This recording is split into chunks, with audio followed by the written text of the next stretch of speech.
And even though this is a dead-end street, neighbors have long complained that speed is still a problem in this neighborhood. Taking pictures of yourself isn't necessarily a bad thing, but doing it while driving can be distracting and very dangerous. It's been about a month since Sandy struck this Aurora neighborhood, but for the Cures and Hector Figueroa, this puddle is a daily reminder of what Sandy left behind. With bigger issues at hand, trash and stranded cars seem to be the last thing on the mind of residents. You can see there's a pool of water behind me here on this section of Corbin Street in New Britain. Now take a look. There's a 20-inch break in the pipe, and people are telling us the more crews are trying to fix it, the more problems it's causing. Now with Jason Nix in the lineup filling in for Derek Jeter, manager Joe Girardi has recalled Eduardo Nunez for his bat. Seeing as the Yankees have been lacking in that category, they're hoping Nunez could possibly bring a spark to this ball club. For Cristiano Kalu, when he stepped out this morning, he noticed something different. Not only was it trash scattered everywhere, but 3 black bears wrestling. Instead of the more traditional stick-up, the robbers actually decided to climb in through the drive-through window. And as you can see behind me, crews are still active after 3 people were killed in an explosion that took place today in downtown Boston after the Boston Marathon. Explosions and screams replaced the joy and cheers that usually surround the finish line of the Boston Marathon. 2 loud explosions went off at the 409 mark of this year's marathon. Police confirmed the blast killed 3 and injured over 100 people, including runners and spectators. With smoke filling the air, it left everyone in disarray. Turned around, I saw a massive cloud of stone and glass and dust flying about 30 feet up in the air across the finish line. At that point, was still looking in that direction, another explosion went off. The explosions happened just seconds apart, and for this runner, it brought up memories of 9/11. I'll tell you what, when I turned around and saw what I saw, it looked like a mini 9/11. Governor Deval Patrick held a press conference later in the afternoon saying the city will be on high alert.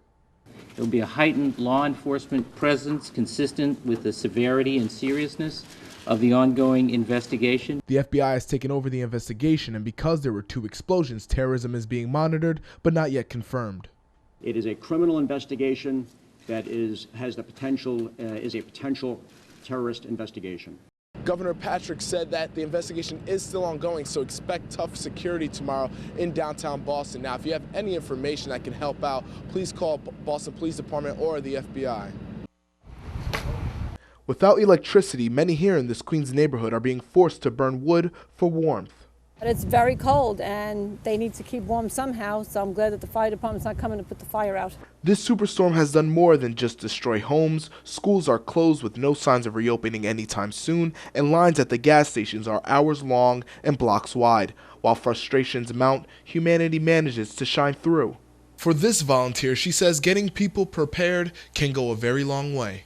So we want to just help them and give them basic needs. The basic freedoms, like the one to vote, was in danger of being stripped by Sandy, but some relief has come for those voters who weren't sure whether they would get the opportunity to vote. Now with polling tents set up, generators on, and volunteers ready, Rockaway voters enter the voting booths ready to cast an important vote. I'm scared to death that I wasn't going to get an opportunity to vote.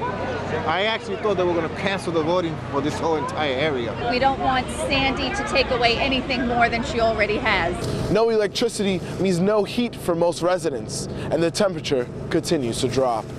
Reporting from the Rockaways, Pedro Rivera, New York 1. A man enters a puppy store, steals a dog just like this one, all caught on camera. Now the search to save his life begins. And the countdown begins to save a missing puppy after a man came in yesterday and stole the puppy during a busy Sunday at the American Breeders' Puppies in Danbury. This guy, it seems that he had it planned because he came in and it seemed like he had a dog he had in mind. Gail Sawyers, who was present during the burglary, says the dog he had in mind is an 8-week-old golden Shih Tzu, a female with black and tan hair similar to the pup in this picture. It was only like 4 or 5 pounds at most.